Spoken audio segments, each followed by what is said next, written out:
Bismillahirrahmanirrahim. Assalamualaikum warahmatullahi wabarakatuh. Alhamdulillahirrabbilalamin. Segala puji hanyalah milik Allah. Allah lah segala-galanya dalam hidup kita.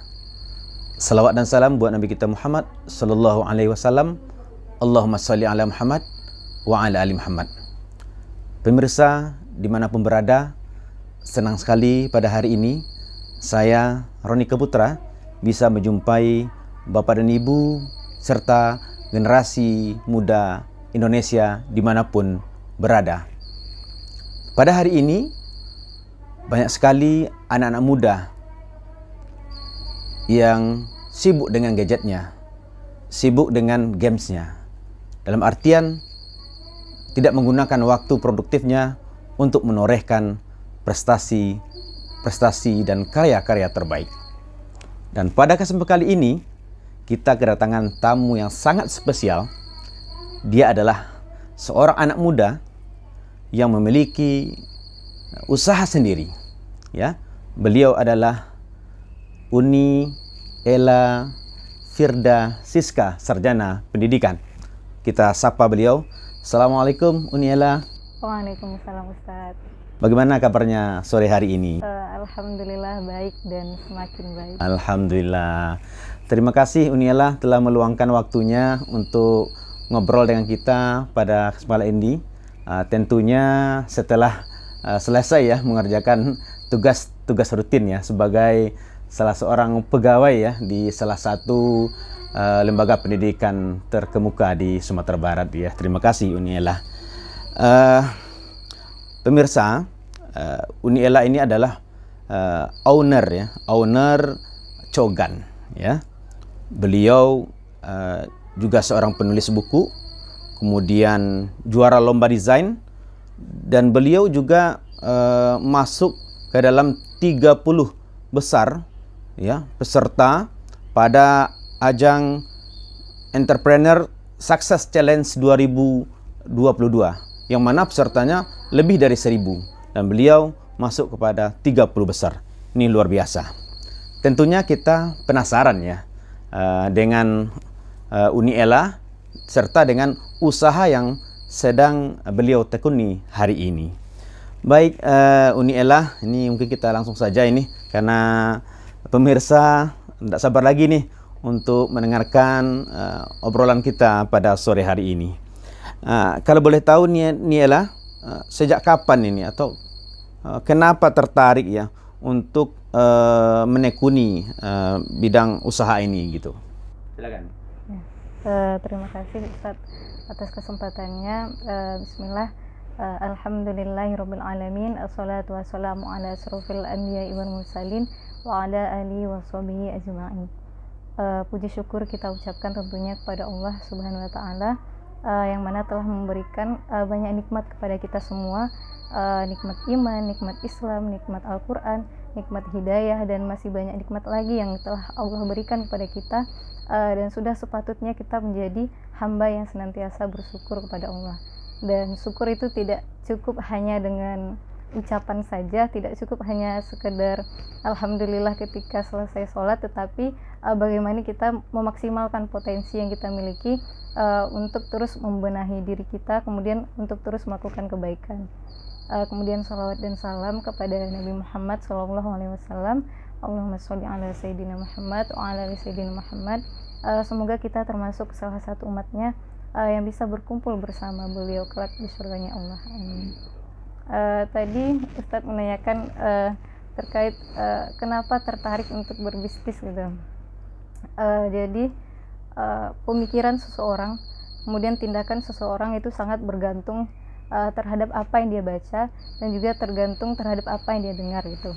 Jadi dulu ketika saya kuliah, saya pernah membaca biografi orang-orang yang hebat gitu, orang-orang yang berpengaruh, yang punya pengaruh besar, dan kebanyakan dari yang saya baca itu adalah mereka adalah pembisnis gitu, mereka adalah pedagang.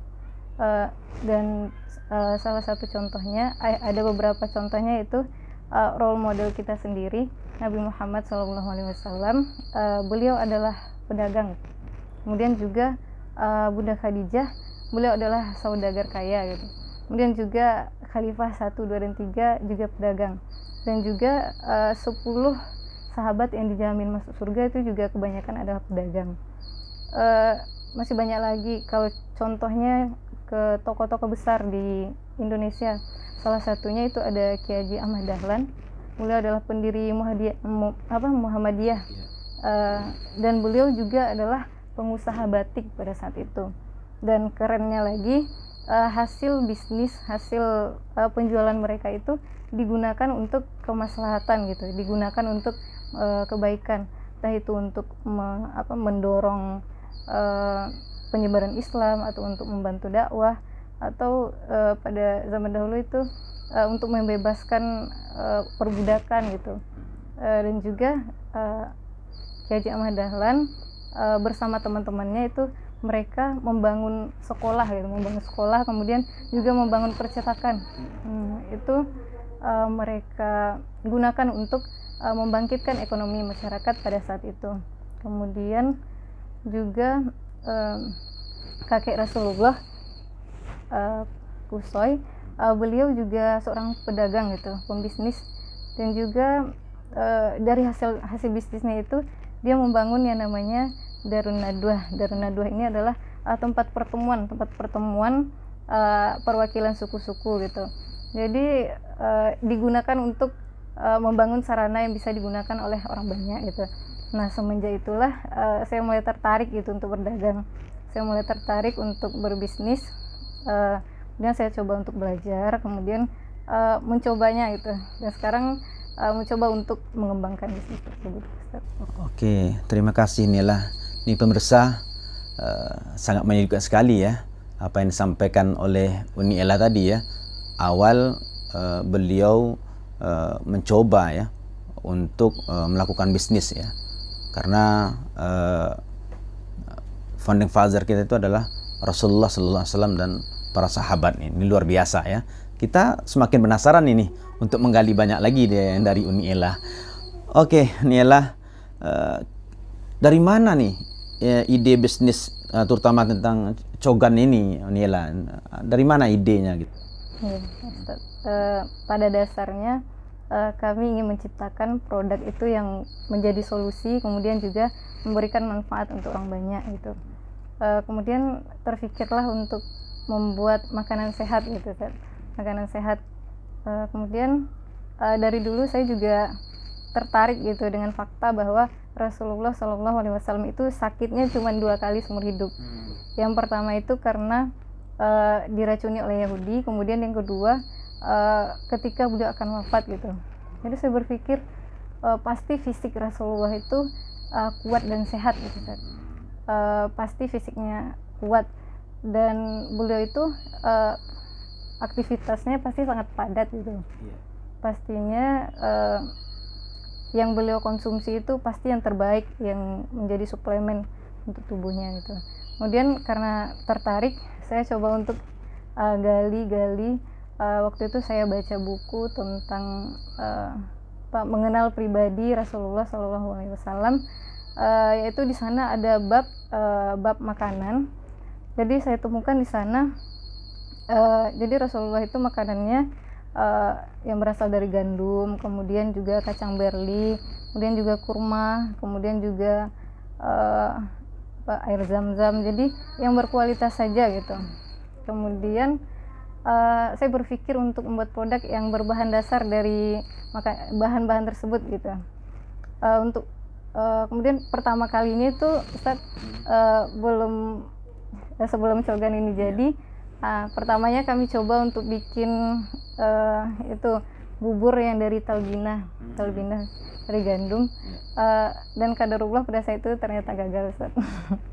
Kemudian juga kami tidak menyerah di situ, kami coba untuk bikin minuman dari kurma, dan qadarullah pada saat itu juga gagal.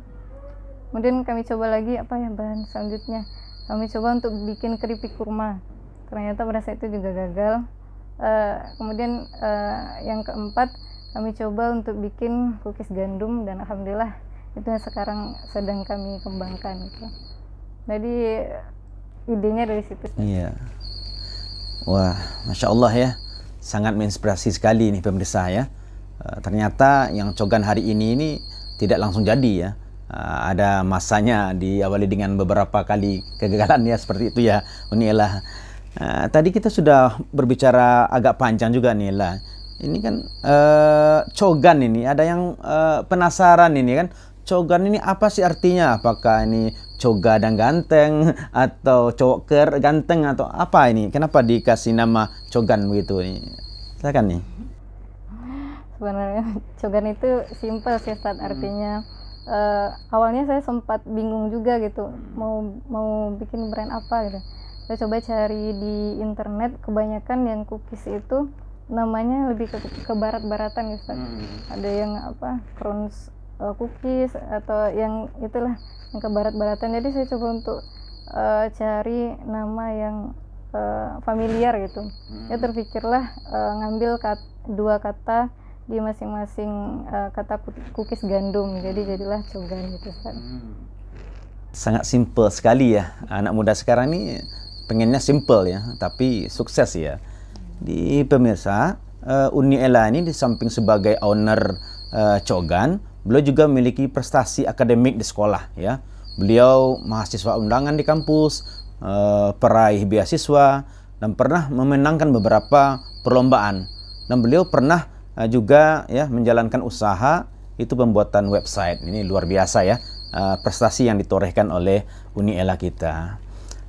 Baik Uni Ella, tadi yang menjadi dasar itu adalah bagaimana supaya yang dikonsumsi oleh masyarakat itu sehat gitu ya. Jadi Rasulullah sakitnya hanya 2 kali begitu ya. Tentu orang sakit jarang sakit gitu. Tentu karena fisiknya kuat. Fisiknya kuat ini sangat berpengaruh dari apa yang dikonsumsinya begitu. Kalau boleh tahu ini Uni Ella, dari cogan ini kan bagaimana ini proses pembuatannya itu, atau dari unsur-unsur apa saja ini terbuatnya cogan ini nih? Boleh disampaikan kepada pemirsa kita. Ya, cogan ini untuk cara memasak mungkin hampir sama dengan cookies lainnya. Cuman di sini yang beda mungkin ya bahan-bahan. Bahan-bahan di sini kami mencoba untuk memberikan yang berkualitas itu, yang terbaik. Ada apa? Jadi ini adalah sirup maple. Sirup maple ini bisa dijadikan untuk pengganti gula gitu, dan insya Allah lebih sehat daripada gula, insya Allah. Kemudian juga kayu manis bubuk, ini juga memiliki manfaat yang banyak. Ini adalah rempah. Kemudian juga ada ada gandumnya sendiri, dan cara memasaknya hampir sama Ustaz dengan yang masak cookies pada umumnya, yaitu dengan menggunakan oven. Oke, Nela, sekarang ini kan cogan ini kan sudah jadi nih, udah juga ya kemasannya begitu. Kalau boleh tahu nih, kemana aja sudah Uni Ella pasarkan ini cogan ini? Alhamdulillah untuk cogan itu di awal-awal ini kan baru ya Ustaz. Kami udah mencapai beberapa kampus. Yang paling banyak itu memang dari kalangan mahasiswa. Mereka jadi reseller kami. Kemudian juga ada di beberapa toko, dan juga kami aktif berjualan di Shopee. Berarti sudah banyak lah ya dipasarkan di berbagai kalangan, di kampus-kampus, kemudian juga di media online begitu ya.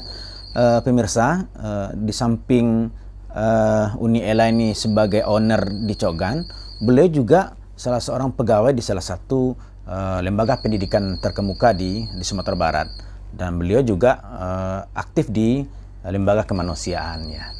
Uni Ella, sangat menarik ini Uni Ella. Di tengah-tengah kesibukan Uni Ella nih, kerja dari pagi sampai sore, kemudian aktif juga di kegiatan-kegiatan sosial gitu. Bagaimana sih mengatur waktunya agar semuanya berjalan dengan baik seperti itu? Silakan nih. Gimana caranya untuk ngatur waktu agar bisnis tetap jalan gitu, Ustaz? Ya tentunya kalau kita punya goals gitu, punya tujuan, tentunya yang pertama kita sediakan waktu rutin gitu untuk bisnis ini. Nggak perlu banyak-banyak, cukup 1 sampai 2 jam aja itu per hari, asalkan rutin gitu Ustaz. Asalkan rutin, entah itu kita untuk menambah pengetahuan tentang bisnis atau untuk mengembangkan perencanaan kita ke depannya, kita harus spend waktu setiap harinya gitu atau rutin. Dan juga kita juga perlu bikin yang namanya list target gitu. List target kita pada hari itu apa aja yang mau dicapai gitu. Entah kita mau masukkan proposal ke sana atau mau penjualannya hari ini maunya berapa gitu. Jadi harus ada list target kita setiap hari sehingga kesibukan kita itu terarah gitu. Kita ada progres di bagian bisnis gitu. Dan juga yang ketiga, membangun yang namanya sistem, membangun yang namanya teamwork, kerjasama. Tim itu sangat penting itu. Itu bedanya antara bisnis dengan berdagang, dengan jualan biasa. Kita harus membuat sistem, kemudian juga membangun tim gitu. Dan itu juga yang masih menjadi PR sebenarnya bagi saya, terus belajar dan terus memperbaikinya. Oke, ada 3 tips tadi ya. Yang pertama itu mengatur waktu ya, kemudian ada list target, kemudian membangun sistem ya. Ini sangat menarik dan bisa menjadi rujukan bagi kita ini, terutama anak-anak muda di Indonesia. Pemirsa, waktu 30 menit sebentar lagi akan berakhir. Tentunya kita ingin satu lagi nih, Nila ini kan masih muda ini kan, masih muda ya, masih muda. Kemudian masih ada waktu lah untuk agak bersantai-santai gitu kan. Sebetulnya kalau boleh tahu nih, apa sih tujuannya atau goal dari Uni berbisnis ini begitu? Apa sih tujuannya begitu? Kenapa harus seperti ini berusahanya berbisnisnya? Padahal usia masih muda gitu kan, masih bisa minta uang sama orang tua atau belanja apa adanya aja gitu. Gimana? Apa tujuannya ini? Ustaz, apa sih tujuannya? Ini kan termasuk produktivitas ya Ustaz. Mengupayakan untuk waktu itu selalu diisi dengan kebaikan-kebaikan ya. Tujuan atau alasan eksistensi manusia di bumi ini hanyalah 2 gitu. Yang pertama yaitu untuk beribadah, di dalam Quran surat Az-Zariyat ayat 56 dan diminta untuk beribadah. Kemudian yang kedua adalah produktivitas, yaitu sebagai khalifah gitu, melakukan perbaikan dan kebaikan di muka bumi ini gitu. Dan salah satu cara saya untuk mewujudkan peran khalifah itu, peran memperbaiki bumi, yaitu dengan terus menyibukkan diri saya dalam kebaikan-kebaikan, entah itu di bagian bisnis atau mungkin di bagian tadi ada menjadi relawan atau aktivitas lainnya atau bekerja gitu. Diupayakan selalu di dalam kebaikan-kebaikan gitu. Kemudian tujuan atau goalsnya Cogan gitu. Goalsnya Cogan itu saya harapannya itu kami bisa berkembang, kami bisa maju sampai ke tingkat nasional ataupun internasional ini. Dan semakin luas penjualan kami, dan kami harapkan juga semakin luas juga memberikan peluang kerja untuk orang lain gitu. Selalu kami mendukung program-program kebaikan insyaallah, dan semoga semakin banyak kebermanfaatan yang bisa kami berikan. Oke, Masya Allah, Tabarakallah, luar biasa ya. Pada hari ini kita disuguhkan oleh pencerahan yang luar biasa dari berbaginya Uni Ella kepada kita, menyejukkan hati kita dan membuka pikiran kita untuk selalu memberikan prestasi dan karya-karya terbaik untuk Indonesia dan dunia begitu. Uni Ella, mungkin ada pesan-pesan ini Uni untuk anak-anak muda di Indonesia begitu. Sebenarnya untuk saya sendiri juga Ustaz. Kita semua ya. Iya, untuk kita semua. Ya, jangan takut untuk bermimpi besar dan jangan takut juga untuk melakukan hal-hal yang tidak biasa, karena kita sebenarnya butuh itu gitu. Ketika kita bermimpi besar, maka kita akan lebih terpacu lagi. Kita akan belajar dan kita akan berkembang. Dan juga jangan pernah takut untuk memulai, karena ketika kita tidak memulai, maka kita tidak akan pernah sampai kepada tujuan kita itu. Masya Allah, super sekali ya. diawali dengan kita harus punya mimpi. Kemudian lakukanlah hal-hal besar dan jangan takut untuk melakukan sesuatu. Pemirsa dimanapun berada, demikianlah obrolan sore kita pada hari ini. Semoga bermanfaat bagi kita semua, baik bagi kami yang berada di studio ataupun bagi Bapak dan Ibu serta anak-anak muda yang ada di Indonesia. Semoga bagi yang menonton video ini mendapatkan rahmat dan keberkahan, dan agar video ini dirasakan manfaatnya oleh banyak orang, silakan kasih komentar, silakan di-share sebanyak-banyaknya. Pemirsa, demikianlah bincang-bincang kita, obrolan kita pada sore hari ini. Sampai jumpa. Saya Ronika Putra dan Uni Ella undur diri. Walhamdulillahirabbil alamin. Wassalamualaikum.